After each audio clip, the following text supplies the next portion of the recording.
Xa xứ xa quê không bạc không tiền, nuôi dưỡng con thơ chỉ bằng dòng sữa mẹ, với những bữa cơm nghèo trong mồ hôi tấp lều tranh.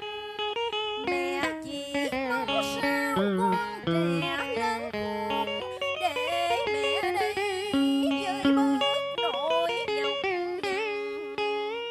Đến buổi chiều tàn khi tóc ngả màu sương, mẹ vẫn sống bên con bởi nắng tình mẫu tử.